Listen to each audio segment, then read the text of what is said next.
Hey fearsome friends. From cult leaders, chopped up animals to crazy neighbours, here's 10 disturbing stories for your listening pleasure. So sit back, relax, and get cozy, comfy, warm, because it's time to let your nightmares in.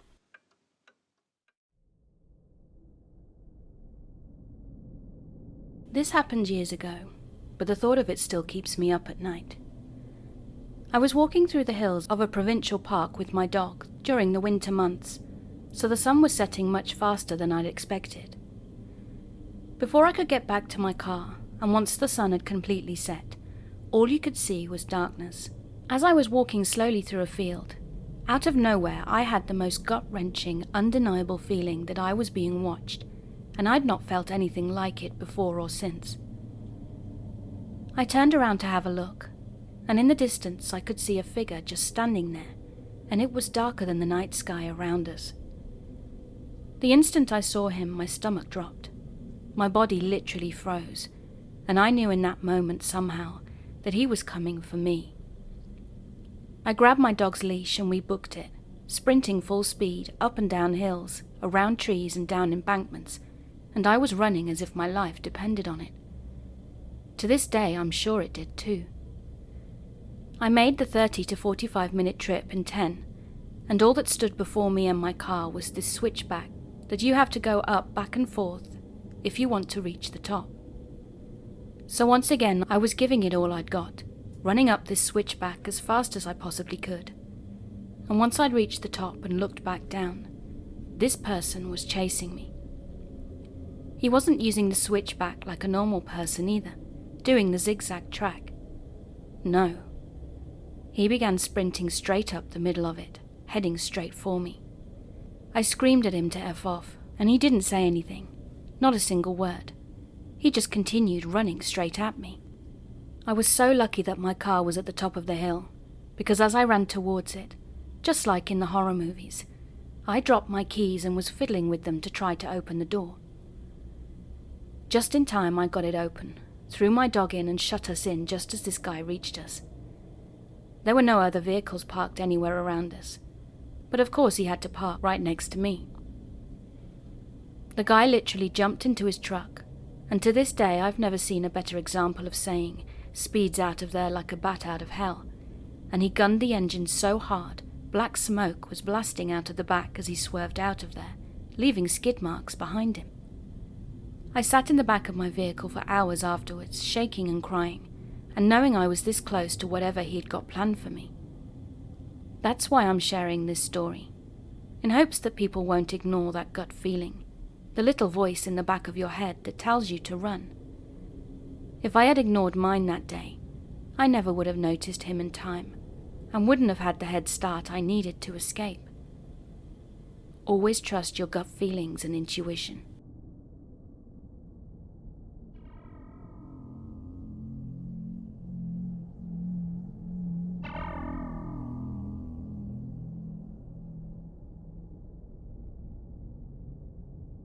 At the time of the story, I was 21 and living in a major Midwestern city, attending the university there.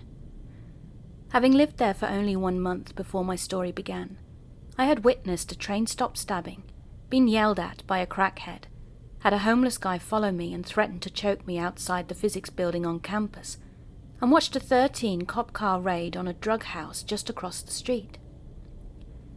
The area around the university is known for being rough, and has a notoriously high rate of crime. We would get a few texts a week from the campus police saying there had been a robbery, a break-in, an assault, stalkings and attempted kidnappings, etc. But I always ignored these texts, thinking foolishly that I would never be a victim, because I was smart enough to stay out of trouble and not go out alone late at night. You know, all the clichés. However, I seriously regret this behavior now, and to anyone listening to this, please never think that you're 100% safe, no matter your level of preparedness. Always do your best to stay observant and careful.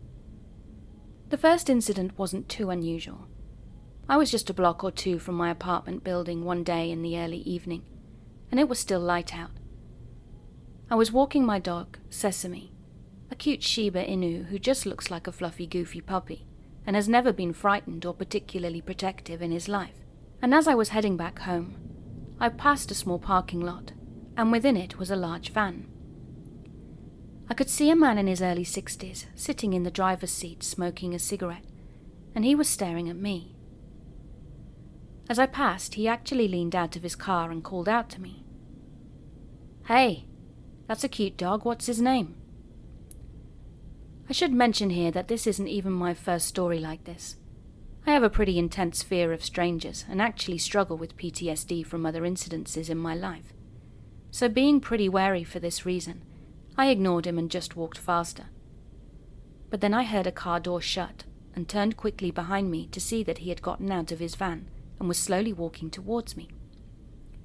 He called out to me again. "Hey baby, I just want to see your dog. Come back." His phrasing pissed me off and I gripped my dog's leash and started to speed walk away from him, feeling nervous.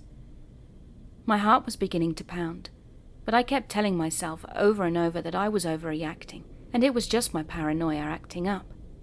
There was nothing to worry about. Boy, was I wrong.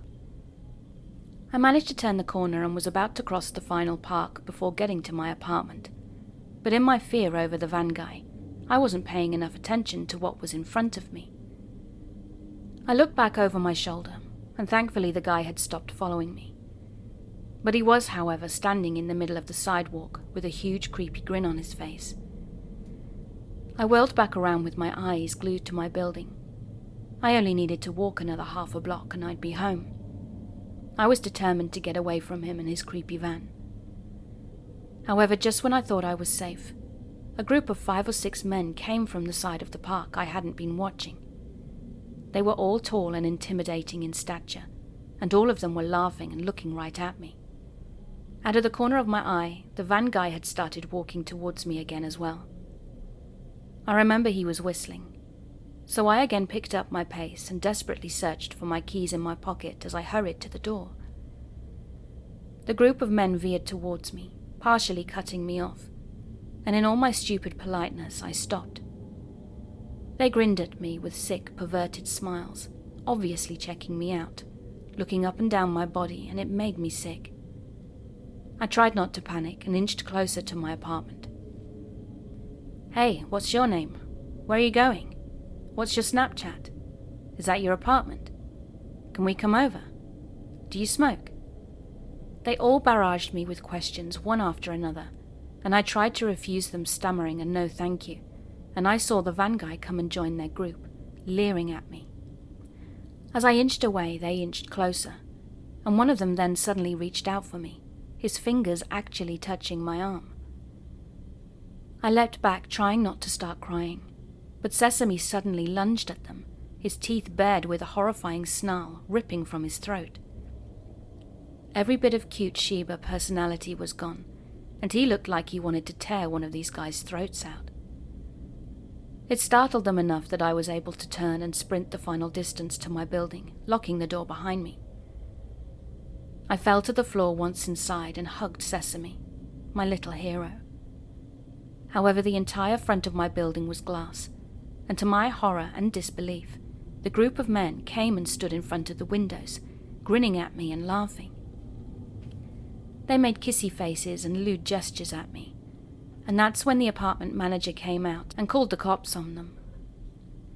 They ran away, of course, and I made it back home and scrubbed myself in the shower and cried. Sesame got a special dinner that evening, and I kept telling myself that they just wanted to mess with me, and I was never in any real danger. But that was stupid of me, I know now. About a month later, when I had finally managed to be able to walk outside my apartment without severe anxiety, I was actually planning on going a bit further away from campus. It was still going to be in a sketchy neighborhood, but the thought of those men knowing where I lived kept me up at night. My apartment actually hired a security guard to be there 24/7 after someone had broken into the building, smashed all the windows, destroyed some of the furniture and stolen a bunch of bikes, including mine, of course. I was heading home from class and it was a beautiful day. I actually felt pretty happy for once and popped my earbuds in on the last few blocks before I got home. which in hindsight was a stupid move. After a block or so, I started to feel like someone was watching me. My palms started sweating, and I glanced behind me, trying not to look obvious, and I saw a tall man was about 20 feet behind me, staring straight at me. I snapped my head back around and ripped out my earbuds. No, I thought. It can't be one of them. I was just jumping to conclusions, given my anxiety disorder and paranoia, surely. But there was something familiar about him.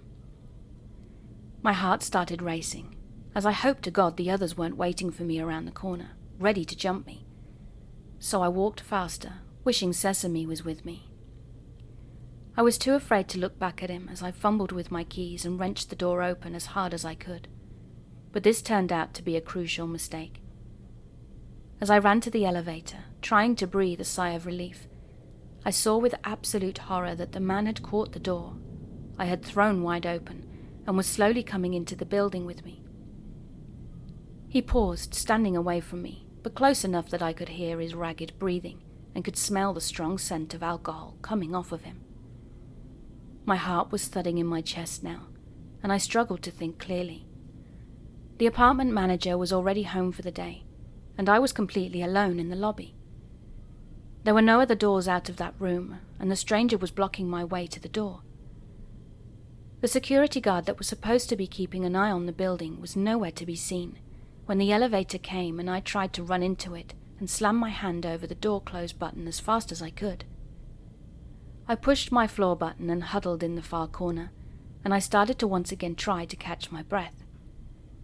However, right when the door was almost closed, he stuck his hand in.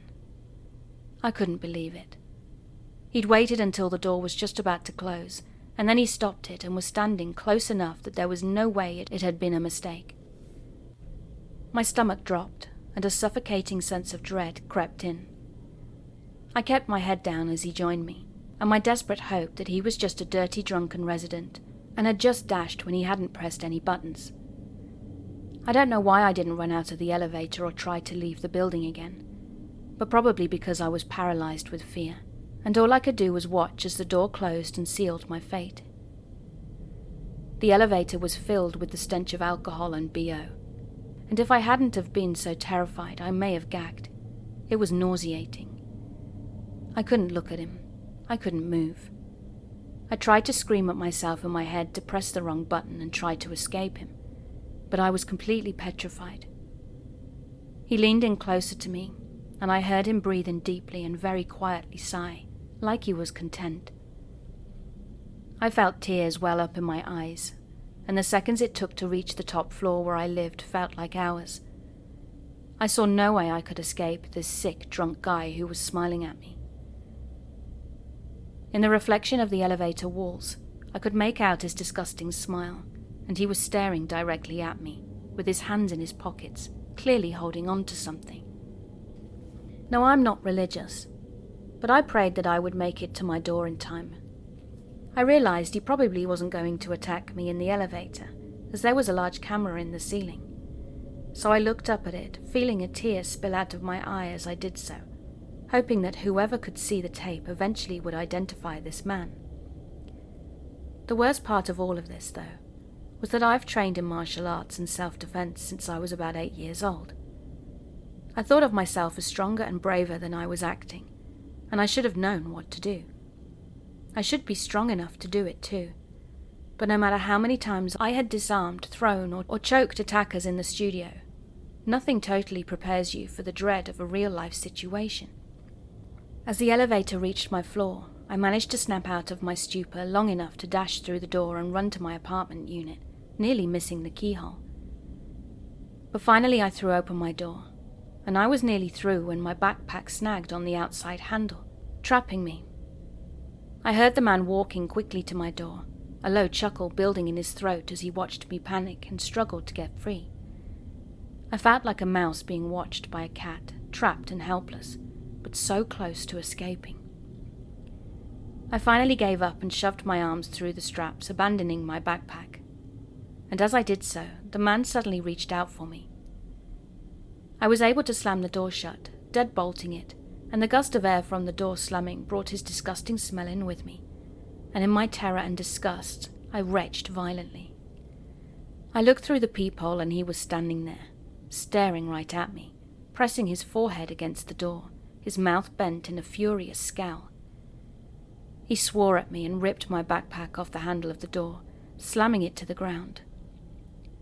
I winced as I heard my laptop thud, and I was still too terrified to say anything. But I grabbed the knife I kept by my door in my hand, ready in case he tried anything. After a few minutes of staring at my door, jiggling the handle, licking the peephole and making obscene motions at it, he unzipped my backpack, dumping its contents onto the floor. Then he picked the bag up, sniffing it and leering at the peephole as he did so, like he knew I was watching him. I couldn't look away, again paralyzed in fear. But finally he left like nothing had happened, using the elevator visible from my door. I continued to stare out the peephole for what felt like an eternity, and then finally called the apartment manager, feeling my anger sinking in that the security guard hadn't been anywhere in sight when I needed him most. It turned out he had fallen asleep eating a Taco Bell and watching movies on his phone. He was 10 feet away from the elevator the entire time, sleeping in the office behind a closed door.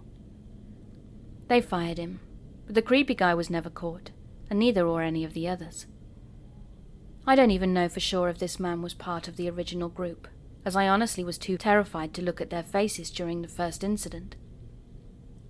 I moved out of my apartment a week later and stayed with my boyfriend of the time for the remainder of my lease, keeping Sesame with me at all times when possible. A few more things happened whilst I lived in that city, from having to call in a gunfight from outside my new apartment window, having to pick up my friend who was being followed by a van, to having to evacuate during an arson incident. There are nice things about that city too, but during my time there, besides learning the police department was absolutely useless and corrupt, I had to escape with my life multiple times, and I couldn't be happier to be far, far away from there. I'm now doing a lot better with my anxiety and fear.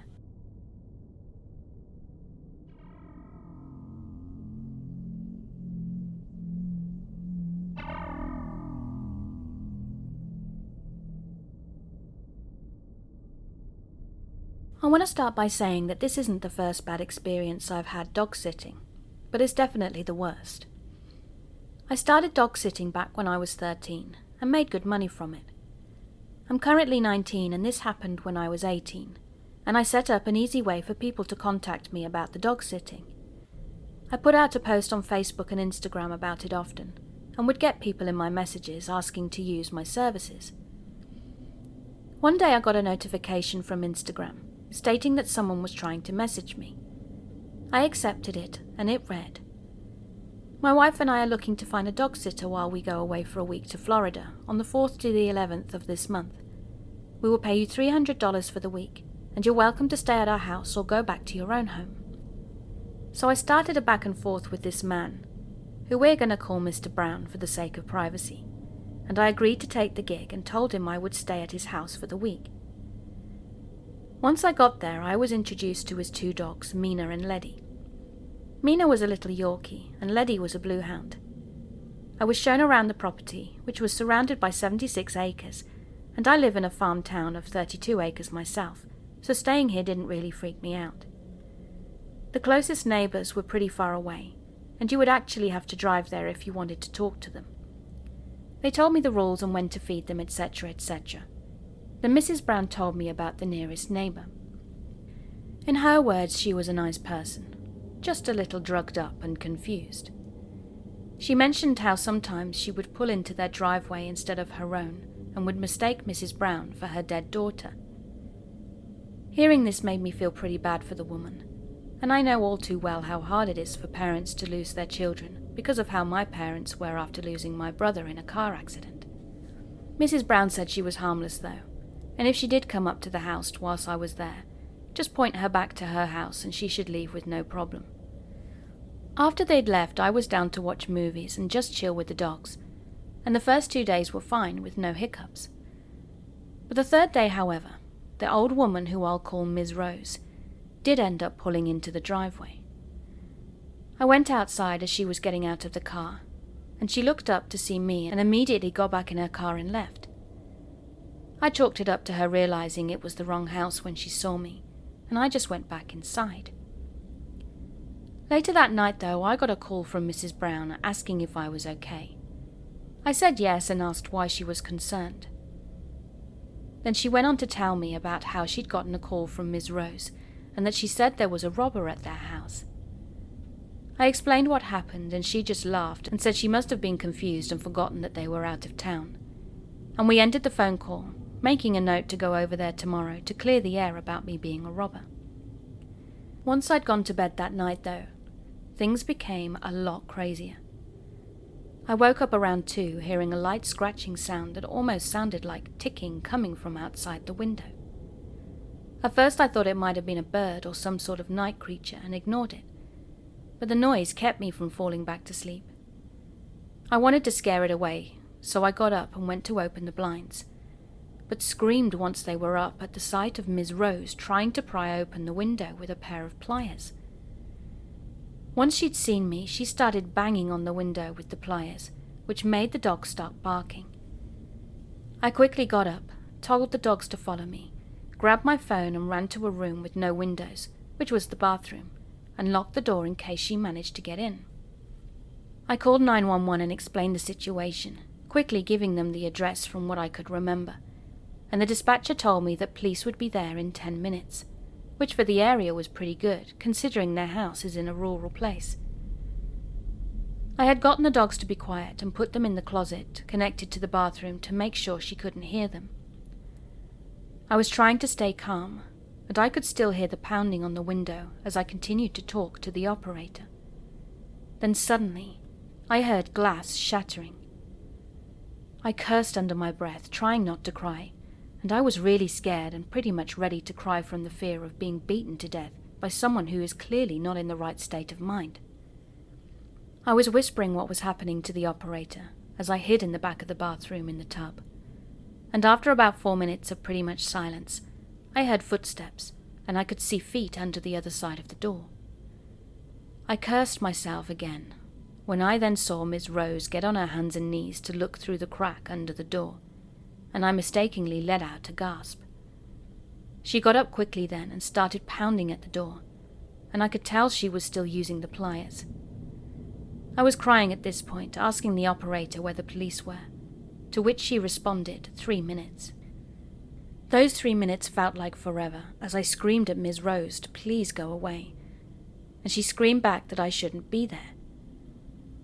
Once I heard the sound of police cars and about a minute later, them trying to kick down the door, I felt a little better. I was told to stay on the line until the intruder had been caught, and that police were not trying to get into the house. Eventually they did though, and I yelled to them, hoping to get their attention, not that they needed to as she was still banging on the door. Once they'd gotten into the room, she was told to drop her weapon and she obeyed, saying she hadn't done anything wrong. They got her in cuffs and a police officer told me it was okay to unlock the door, to which I slowly got up and did so. After being taken to the police station and giving them my story for their report, I went to my parents as I was too scared to be alone. The next day I called Mrs. Brown and explained the situation, and I got full payment even after telling them I wasn't going back to the house. They called me a few days later, saying that Ms. Rose was under the influence of drugs, and in her words she told the police she decided to take care of the robber, me, herself, and that she'd done nothing wrong. She was charged with breaking and entering, which is kind of ironic, and I quit dog sitting after that, as I'm a lot more paranoid and always make sure my doors and windows are locked.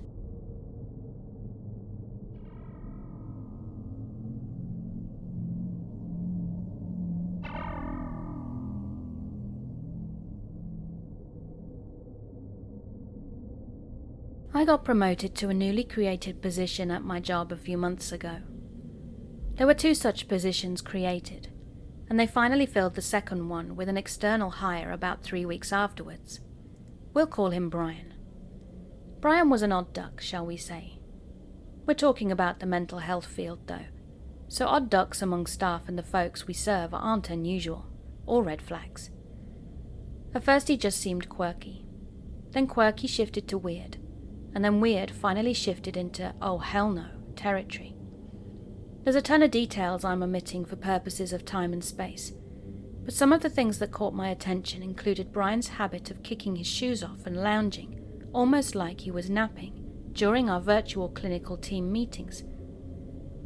His preoccupation with fixing his roommate's personal drama instead of doing his own work, asking me invasive questions about whether I smoked weed, when he could hang out with my boyfriend and me, and coming into work at the tail end of food poisoning, eating a bunch of candy, puking in an open trash basket, and then just leaving it to sit. Some of these things I might have chalked up to age immaturity, but we shared at one point that we were the same age.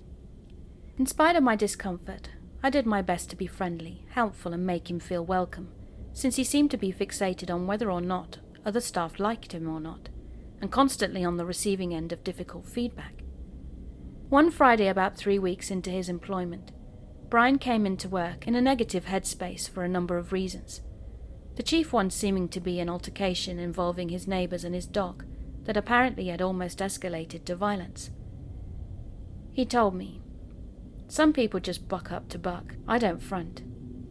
When I asked him what he meant, he just kind of smiled and said, "We don't know each other well enough for that yet."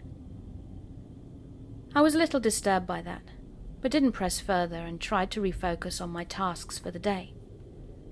The day hit an escalation point when he had an altercation with one of the therapists who told him that he was communicating rudely, which he was, and his energy was so dark and tense that I had to leave our shared office and finish my work elsewhere. I learned later that several other staff had had troubling interactions with him before he left for the afternoon. I knew he was going out of town for the weekend, so at around 5 p.m. while I was on the treadmill at the gym, I texted him to say, "Hey, drive safe. Hope this weekend is restorative for you." And a few minutes later he texted me a picture of his arm with several deep self-inflicted cuts dripping blood with a message that read, "I hurt myself so I don't hurt nobody else." 5 p.m. on a Friday is not when you want to have to call your supervisor, but needless to say, I immediately hopped off the treadmill and did so. I also texted him back to say that he probably should seek more healthy coping mechanisms, as someone who worked in the field we shared, and asked if he was going to be safe that night, to which he replied, "I'm good." To wrap things up, I was pretty uneasy the whole weekend, not knowing what to anticipate on Monday morning. My worst fear was that they would keep him on as an employee, because I no longer felt the least bit comfortable sharing an office with him. Luckily, 15 minutes after he'd arrived at work, I watched him leave with a box of his belongings and drive away. It meant twice the caseload for me, but by that point I was too relieved to care.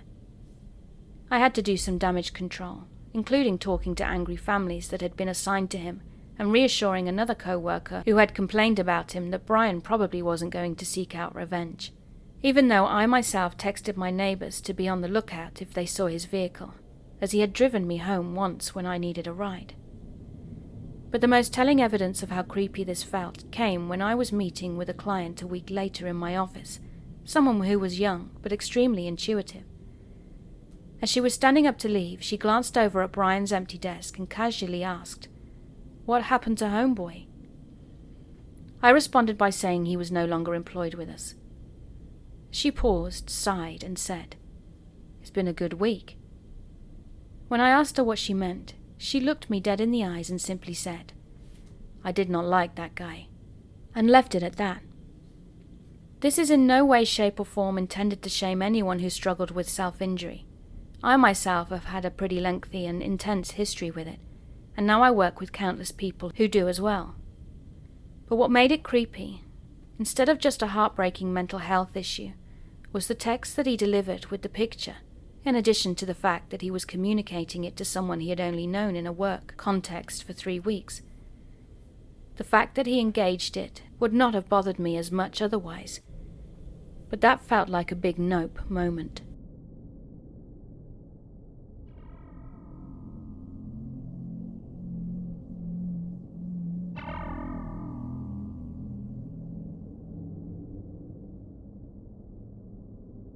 I, a 28-year-old female, have lived in the same apartment for 4 years. My neighbours in the unit above me are a couple in their 30s who have lived there for about 3 years, and there's been no issues between us. However, during the past 6 months, I've noticed some changes in their behaviours. At first it was just a few days a week that I'd hear music with heavy bass, accompanied by rhythmic jumping. I assumed they'd bought an exercise bike or something, but sometimes the jumping got so intense that it shook my overhead light fixtures. The jumping routine has been escalating to the point that it takes place every day, normally between 8 and 10 a.m. And I also noticed that they'd called 1-800-JUNK and gotten rid of a lot of nice possessions. However, I figured none of this was any of my business, so I kept my observations to myself. About 3 weeks ago, though, everything escalated to multiple times per week. On weekdays and during working hours, it sounds like they're hosting a mini Burning Man event in their apartment. The music is so loud and clear that it sounds as if I'm at a concert while sitting in my living room, and there's clearly a lot of people involved, because the jumping and stomping shakes multiple light fixtures and cabinets. The music is a mix of new age spiritual vibes, dance beats, and a male voiceover giving weird instructions like rebrand yourself, surrender yourself, stomp stomp in response. I've taken audio recordings on my phone and one video from the hallway during these events, but I've still not complained to the building supervisor. I wanted to collect more evidence in case it became a more regular thing. But this week I've encountered a big problem. The couple above me has a private patio, which is directly above my bedroom, and when I came home from a 3-day trip out of town yesterday, my ceiling was literally collapsing in one corner. Big chunks of plaster had fallen to the ground, and I saw a little water leaking through too. I immediately called my superintendent, since I don't want to be buried alive by ceiling rubble, and when he came to check it out, he was shocked and obviously pissed. He said that the woman of the couple appears to be working with some people, doing workshops or something, as he can see their patio from his apartment window, and has watched the group do these dancing and jumping and dirt rituals out there on a weekly basis. He said they all dance and jump to the music, and then spread dirt, along with something else that he doesn't know what it is, across the patio. He believes that the dirt and unknown substance combo is getting through the wooden cracks, absorbing water and weighing down my ceiling. In order to fix the problem, my super said he had to go talk to the woman, check out their patio, and ultimately hire a contractor to pull up the wood to scrape out whatever the hell is causing my ceiling to fall. I could hear them talking from my room, and the woman sounded distraught and defensive. When my super left, he called me and warned me that she might try to come down to my apartment and demand to see the damage, but not to let her in. This was a little concerning to me, as now I was wondering if she was a threat. The damage is real, and I wouldn't mind showing her, but she started playing her music again relatively loud, which felt kind of like a warning shot. I mentioned the music and jumping around to the super, and said I'd made audio recordings, so he started begging me to send the evidence to the front office, as it sounds like he wants them evicted. I said sure, and I hate to be a rat, but if I have to choose sides, I'll side with the building that dictates my annual rent price. He called me twice more that afternoon to confirm that I'd shared my evidence, and I said yes. Shortly after everything went down, I left my apartment to run an errand, and the woman was outside, just standing on the sidewalk, staring at me as I walked by. I ignored her as none of this was my fault. Then today I went to run another quick errand in the neighborhood, and when I returned, the couple was standing on the sidewalk, both of them this time, and they followed me into the building. They waited until I was opening my apartment door to confront me, and were both wearing creepy fake smiles as they began to interrogate me. Is your ceiling really collapsing? When did it start? Do you think it was related to the recent rainfall? Because our patio is just fine. I was a little uncomfortable as to why they were waiting for me outside. How did they know I'd even left the building? Why were they both standing there? I've literally never seen them enter together in their 3 years of living here, but I had nothing to hide, so I confirmed the damage was pretty bad, and I just didn't want it to fall during the winter. I also said I was sorry for the inconvenience, and that hopefully the work will be done quickly for everyone's sake. They seemed satisfied enough, so I told them to have a good day and shut my door.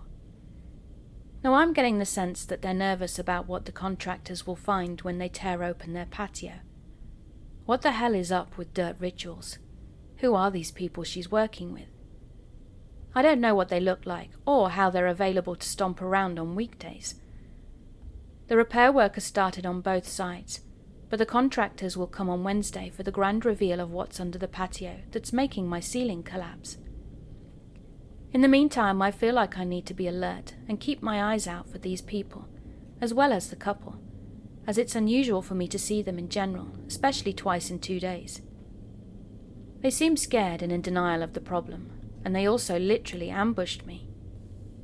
The contractors came today and reported that there was in fact dirt and sludge visible below the neighbour's patio. However, thanks to the help of my internet sleuthing friend, I've gained a lot more insight into the realm that dwells above me. As one Redditor suggested, nice work by the way, my neighbour is affiliated with multiple ecstatic dance communities, both international and local. The international group has planned events during which all cells of the organisation host dance sessions simultaneously. It also has a YouTube channel that streams psytrance music 24/7. I listened to a portion of it, and a female voiceover declared, "You are becoming the game master." Meanwhile, the local groups seem to be more exclusive and more radical in their mindset. One of the local groups, hosted by my neighbour's good friend, conducts 3-day events that cost upwards of $400 for admission. Participation in all 3 days is mandatory. I get the impression they all sleep in the studio space, and the event description mentions that it begins with a ritual. The last and darkest affiliation that I've confirmed via social media footprints is that my neighbour and a few members of the local communities are also involved with some compassionate death groups. There's no way for me to verify at this time if these affiliations overlap in a meaningful way, so I will simply state the facts that I have evidence to prove. My super asked me about the jumping again when I saw him today. He remains eager to act, and he agreed with my new game plan to wait for another large event to happen, then call him to check on my dishwasher so he can intervene. So for now, the ways in which the puzzle pieces of ecstatic dance, compassionate death, patio dirt rituals and ceiling collapse connect will all remain a mystery.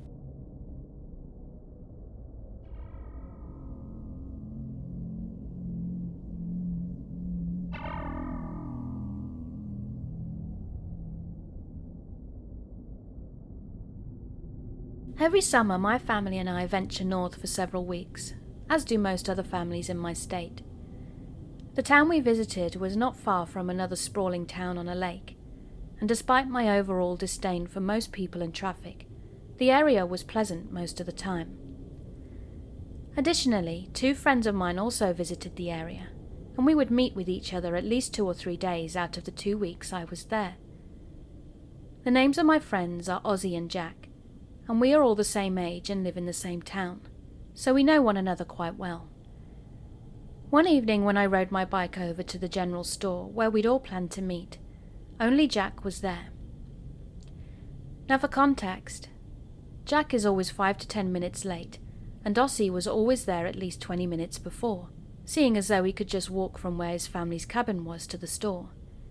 So this took me slightly by surprise, so I asked Jack where Ozzy was. "Didn't you get the message? He said he'd found something and was going to be a while before he got back."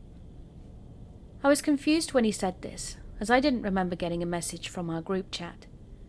But sure enough, when I opened my messages, there was one that was unread. It read something along the lines of, "I'm going to be a little late, I found something really cool." So Jack and I waited for about an hour in front of the store for Ozzy, and when he finally did show up, he didn't have his bike, which I found really weird, seeing as though he cherished that thing. But before we could say anything to Ozzy, he immediately said, "You guys have to check out this building I found. Come on, let's go." I asked him where his bike was, and he just responded with, "It's back at my cabin, and you'll probably want to leave your bikes here if you want to get to the place I found." So we obliged and chained our bikes to a lamppost, then followed Ossie down the main road until we came to a gravel side street with a no outlet sign. Ossie pointed at the gravel road and said, "Down here. It's going to be past the end of the road, so expect some hiking."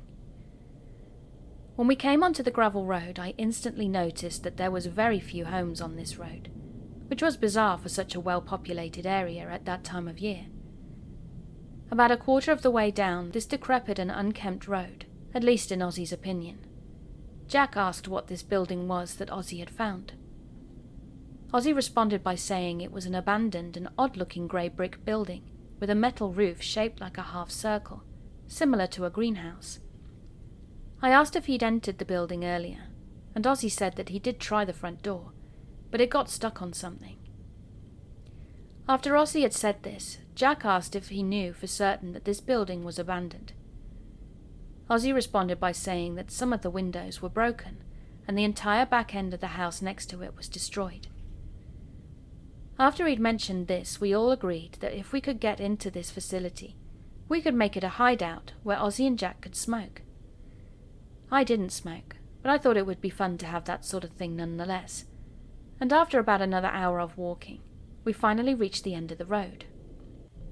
By this point it was 7 o'clock in the evening, and it was becoming noticeably darker under the canopy of trees on this essentially destitute road. I was actually beginning to have second thoughts, but I kept my mouth shut because Ossie wasn't the best person to argue with, if you catch my meaning. So we proceeded into the woods for what I would guess was about a mile, when we stumbled into a clearing with a big bungalow-style house with the building that Ossie had described to the left of it.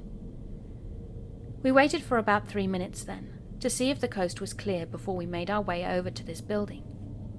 Ossie's discernment almost precisely fit the appearance of the facility. It was roughly 10 feet tall with a curved roof made with sheet metal, not unlike what you would find on a barn roof or a utility shed. Ossie was now excited, and when he went up to the door he motioned for us to help him open it, and that is what we did. But to this day I regret ever going anywhere near that clearing. We opened the door with relative ease, but what came next was completely unexpected. Something fell from the table blocking the door, and it sounded vaguely wet. Ossie shined his flashlight over in the general direction of where the sound had come from, and I'm not joking when I say that we saw a severed alligator head with strings of flesh and muscle still attached. At about this time the smell of the interior hit us, and it caused me to vomit, with Ossie and Jack gagging in unison. Mind you, we were in a place nowhere near a natural habitat for alligators. We were about 1,000 miles away to be more exact, so this was beyond weird to find the head of one laying in a building on the other side of the continent. Ossie, being as stubborn as ever, shined his light even further into this place, and all we saw were pieces of various reptiles all over. We had also seen syringes and vats on long tables, along with blood smeared across most of the surfaces that weren't at that moment covered with a multitude of reptile parts.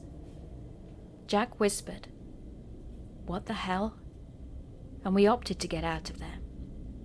Ossie and I then turned to where Jack was looking, and found that one of the lights was on in one of the downstairs rooms of the seemingly abandoned house, and someone was walking to the front door.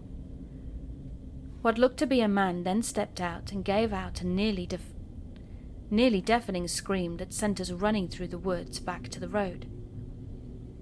None of us mentioned what had happened to our parents, and it's been 5 years since this incident, but not a day passes when I don't think about it.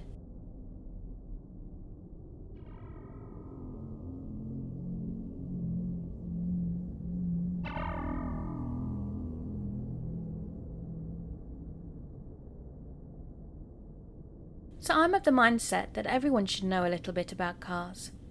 I've always been mechanically inclined, and I think that might have saved me. See, I was using dating apps a few years ago, and I met this guy who seemed really nice. We talked for a few weeks before I was willing to meet with him, and I found out that his dad owned a local gun store where I would go get my target stuff. I used to be in a women's league for competition shooting, so I'd seen this guy around and had a decent impression of him. But ultimately, of course, I wanted to be safe. He invited me to a concert at a local town site, and it was one I really wanted to go to as well, so I figured it would be safe, as it was at a well-known place with a lot of security. I let him pick me up because he had talked about mechanics and cars and wanted to show me his Mustang. He bragged about how well he kept it running and how he babied it, and I was into time trial racing at the time, so I was interested to see what he'd done. He picked me up and we headed over to the event, but right before the exit, he said his car was acting funny.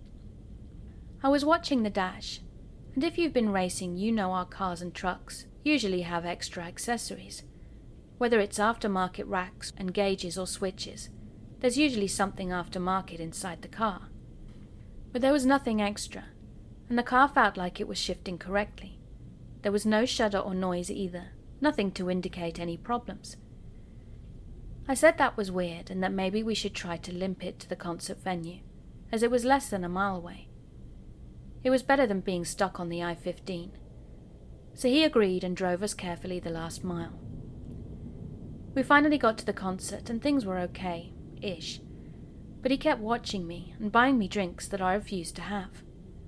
Every time he got me one, I would make up an excuse, go to the bathroom and flush it down the toilet. He also kept making comments about how well I was handling my alcohol, and I was becoming really uncomfortable. So the concert came to an end and it was time to leave. And for context, it was taking place at the local reservation town site. At the time, the res didn't have great cell service, so I couldn't get hold of anyone to come get me. So I decided to bite the bullet, and I talked him into taking the old highway instead of the I-15. It sounds silly, but when you take the old highway, even though it's longer, people are more willing to stop and help you than if you were on the freeway. I figured if he was having car trouble, it would be safer, and we wouldn't have people flying by us at 80 miles an hour. So we made it halfway between the town site and our town, when he said the car was acting funny again and pulled over. Now I was stone cold sober and hadn't noticed anything wrong with the car, so when I got out to check it out with him, he began making comments about how I was drunk and I should wait in the car as it's safer, because you can't trust drunk Indians, especially with a little girl like you. This dude had no idea that I was actually native, and I just had albinism. The hairs on the back of my neck were now standing up, so I checked my phone, and I just barely had any service, so I texted my dad. And as I was walking away from the engine compartment, I noticed he was watching me, so I started acting like I was trying to get self-service to get help. Then out of the corner of my eye, I watched him take the spark plug wires off the distributor cap and switch the order. Your spark plug wires connect to the distributor cap based on the order that your cylinders fire in, so doing that will either make the car run badly or not even turn on. I managed to send my dad a picture of what he was doing, and he advised me to just start walking. But as I went to walk away, this guy got back in the car and opened his glove box, which exposed a pistol he had in there. Then he told me not to worry and that we would be safe. I probably broke a world record for how fast I was texting my dad, and still said I should just start walking, and told the guy that my dad was on his way to get me, and that our friends live up the road. So I did this, taking off as quickly as I could. But the guy yelled after me, and I yelled back that the wind was too loud and I couldn't hear him, and that I would be back with friends to help. I was scared out of my mind. We were 10 miles out of town with no one around. The closest road actually led to a cemetery, so there was really no one there to help me. The further I got from this guy and his car, the more of a bad feeling I got. So I turned around and looked, and the hood was closed, and his lights were on. So I decided right then I was going to walk the farm irrigation next to the road so he couldn't see me, and I texted my dad as I went along. Just then, though, I heard a car slowly coming up behind me and saw a flashlight. So I pressed against the side of the ditch and waited for it to pass. Then once I couldn't hear it anymore, I crawled out and just kept walking along the weeds. My dad texted then to say that he could see me, so when he pulled up I ran over to his truck, and as we made it towards town we passed the dude, and he had about 3 cop cars surrounding him. My dad told me not to worry about what happened, But what I heard through the grapevine later was that he had been charged with violent crimes in the past, and that he had been arrested that night for concealed carrying without a permit. The police never needed to talk to me, but I haven't seen that guy in town since. Now, if I hadn't had the experience with cars that I have, and didn't know what he was doing under the bonnet that night, I could have been dead in that ditch instead of hiding in it. Most communities have courses in basic car care and maintenance, and I highly recommend everyone takes them. At least know the basics.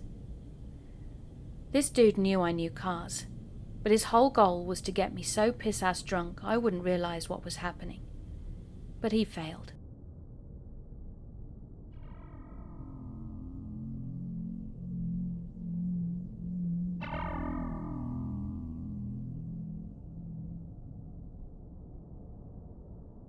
I am a drug addict, but now clean, and this is one of 3 or 4 close calls I've had in my prior days living on the streets. I was hanging outside a Walmart in my city one evening, and it was probably around 10 p.m. Not having much to do or anywhere to go, I was as usual just killing time, when this guy approached me and we got to talking. He seemed an okay guy and explained he was just heading inside to boost a few things and knew a guy out in the suburbs that paid top dollar for merch.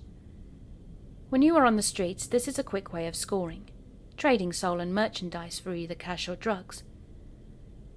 I agreed to wait for him whilst he went inside. Then the plan was to hop on rapid transit to go meet this dude and score. He returned about a half an hour later, and we started heading to the subway as we chatted about what kind of stuff we both had to trade. I already had a few items I'd scored earlier, and I was kind of looking forward to getting top dollar for my product.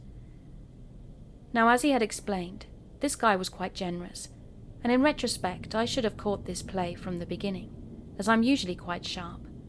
But being dope sick, I wasn't thinking very straight.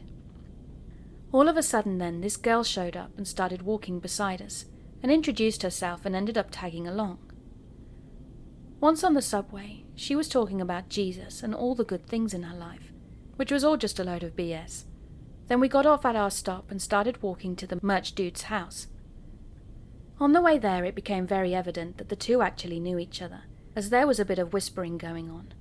And what originally flagged my intel was when the Jesus talk stopped and the sinister prostitution stories she experienced, plus some other dark stories, started and persisted, which made me nervous. We finally got to the merch guy's house, but there were no lights on. There was obviously no one home, but the idiot dude kept knocking on the door as if the guy was expecting him. At this point I knew there was no merch guy, and this was just some random house. So we left, and I swear to this day the look on both their faces screamed darkness. We were walking up a hill and he was telling me how now that his friend wasn't home, he had a plan B. I looked behind me as we were walking, and I noticed there was now another guy following us about 10 feet behind. As we crossed the next intersection, a guy travelling towards us from the adjoining sidewalk turned in front of us and was now walking about 10 feet in front of us instead. Now the guy and the girl were right beside me, wedged right up next to me, and this disgusting woman was talking about human trafficking and what happens to people during ransom scams, basically scaring the crap out of me. So yeah, now alarm bells were going off full tilt, and I was wondering what I'd done in this life to end up in situations like this. I stopped and said I had to tie my shoe. Then I looked down, and without looking up I drove my foot right down into the guy's knee, which hyperextended, and I punched the girl in the throat and she hit the deck, and the two guys in front were now a couple of feet away, coming to grab me. I slipped out to the left and sprinted across the street, all the way up to the next intersection, where there was a bus coming the opposite way. So I turned left and sprinted to catch it, where it was pulling over to a stop. I caught up to it and got on, then glanced back, but there was no one behind me or chasing me. I was completely out of breath, and the bus driver said, "Calm down there, partner. There'll be another bus in about 4 hours when the sun rises. No need to run that fast to catch this one." I gasped the words thank you and the bus pulled away. Then in about 5 minutes I was back at the original subway station we had gotten off at. I caught the last train back downtown and cried the whole way. I'm a 39-year-old male, but unfortunately scenarios like this are extremely common where I live, and most people aren't that lucky. Most people end up turning tricks or tied to a chair being tortured and getting extorted from their families.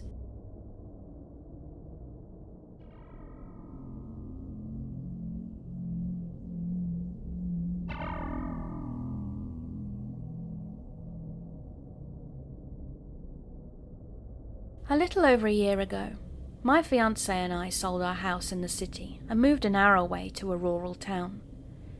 We got an amazing deal on our home, which is rare in today's market, and have been enjoying our new quiet life, oceanside. Our home is just off the highway and sits on about an acre of land. We have neighbours on either side of us, but the properties are lined by trees and a river, so it's all pretty private. There's nobody directly across from us, and beyond our backyard is the ocean. It's also important to note that our driveway is probably 100 foot long, so anyone who comes to the door is either invited or Amazon. When we first moved in, we were getting weird vibes from the neighbour on the right. A few times we saw him watching us through his attic window that looks down onto our back deck, and he would also emerge from the bushes and stand beside the gate to our fence that leads to the ocean. Overall, he seemed weird, mostly harmless, but we installed a front porch cam on the front door just in case. My fiancé doesn't like to leave any lights on at night. At all. Not even a front porch light. This never bothered me though. The porch cam we installed has night vision, and the picture is pretty clear, so if anyone came up to our door in the middle of the night, we would be able to see them clearly. The camera has an app that sends notifications to our phones when motion is detected. You can also watch the camera on live view and talk to people outside. One night we decided to go to bed early because we weren't feeling well. We did the usual, turn off all the lights and headed to bed with our 3 dogs. It was only 9 p.m, but it was winter, so it was pitch black outside. The only light coming from a few solar lights we have on our steps and the street light at the end of the driveway. We were just dozing off when I heard a noise. I thought I was hearing things because none of the dogs reacted. Typically one will hear a noise and start barking, and then the other 2 join in. I asked my fiancée if she'd heard anything, and she said no. But then I heard it again, and instantly I knew someone was at our door. Panicked, I told my fiancée to open the porch camera app and check the live view while I flicked the lamp on. She started off by telling me that if someone was there, she would have gotten a notification. When she picked up her phone and turned the screen on, there it was. Motion detected. We exchanged a confused look, and my heart jumped into my throat when she opened the live view. Standing on our porch was a young woman with no pants on. She was wearing a puffy jacket and had her shoes slipped on so that the heels of her shoes were crushed under her feet, like she left somewhere in a hurry. She had opened our screen door and was knocking repeatedly on the entry door while staring towards the road. She then shifted her gaze towards our cars and then tried to peek through the stained glass on our entry door. My fiancé decided that this woman was trafficked, had escaped her captors and needed our help. I didn't say a word. I just sat there watching this woman knocking on my door, but I wasn't getting the same feeling my fiancé was. This didn't look like a woman in distress to me. Her behaviour was strange and felt sinister. My fiancé threw on a sweater and was making her way to the bedroom door.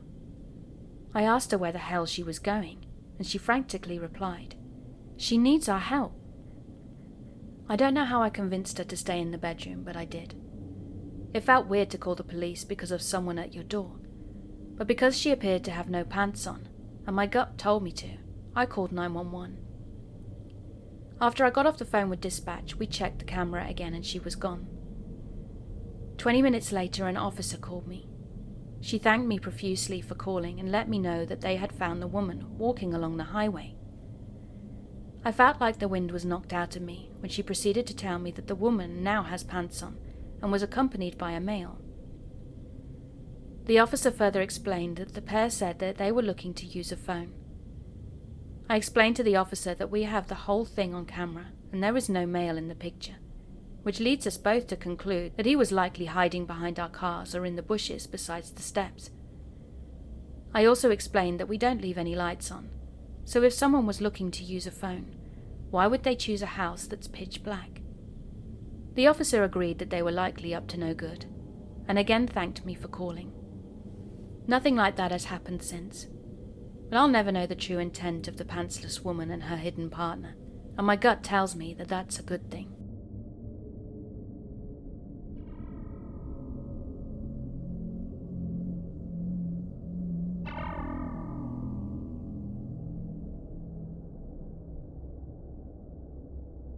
This story is from 2019, and I was 13 years old at the time, but I still remember it like it was yesterday.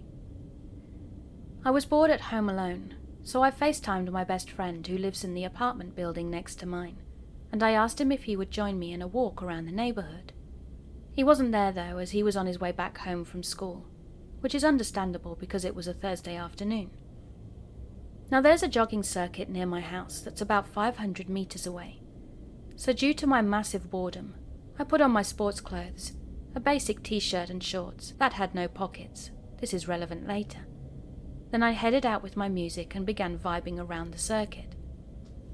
Once I got there, it was surprisingly busy with around 8 to 10 people on the 15-kilometer circuit. So I started walking for a bit, then ran for a couple of kilometers. After that distance, I lay down in the grass, and that's when I noticed 2 guys on a motorcycle who were going back and forth.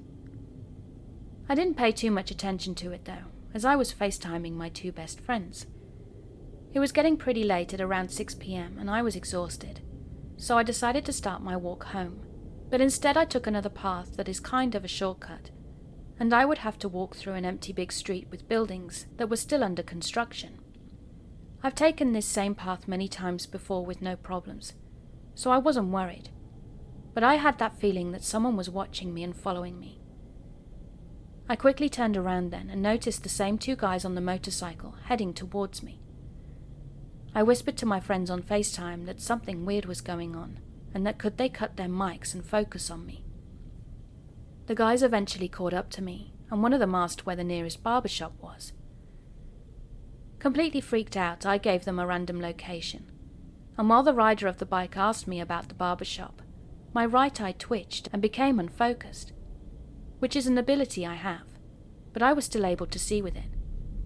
And I could see in the bike's rearview mirror that the other guy was trying to find my phone, which was between my shorts and my belly because I had no pockets. I was freaking out, and time began to slow down. Seconds felt like hours, and I couldn't feel my legs anymore. The guys continued to keep up with me, but with a slow speed, and it was like they were planning something. Now I had 3 options. Nearby was a taxi man who was fixing something on his cab, and I could have gone to him and explained the situation, but my gut was asking that if they'd noticed me, they'd come over to me again and maybe do what they'd originally planned. The second option was to stop a random car and hop in, then explain the situation to them in the hopes that they would help me. But that didn't feel like a good idea either. What if the car was locked? Then the guys would know that I knew they were up to something and come after me again. Then lastly, and this is what I chose, I ran in the opposite direction into traffic and took the path that I'd come here by. So I instinctively ran for a straight 5 minutes, then entered a field and started running towards some slums. I looked back then and could see the guys coming after me, and one of them was shouting, "Just stop, we just want to know where the barber shop is." Now there's one thing that I always do, and that's trust my gut. And on this occasion it said, "Run as fast as you can or you will die today." So that's what I did. I ran between the slums and kept running until I arrived near my best friend's house, who by the way I was still FaceTiming with, and told him to come downstairs right away as I was there. I lay down in the parking lot, and he came. He was freaked out because he knew that something was happening but didn't know exactly what. Then my face turned yellow and I threw up. I couldn't feel my legs or my arms anymore, so he walked me to my house, and once there I laid down. From that moment on, I don't remember anything. I just remember waking up the following day with bruises on my leg due to running into the field that was full of pikes. The whole incident happened within the space of 10 to 15 minutes. I still take that same path even now, and nothing like this has thankfully happened again.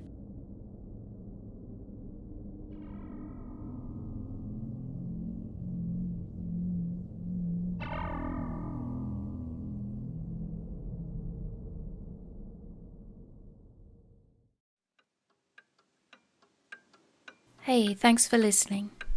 I hope you enjoyed my video. And if you did, could you please give me virtual hugs by subscribing and clicking that notifications button. I also have a Patreon page and YouTube channel membership if you'd like to support me further. Thank you again for being here. Keep being creepy.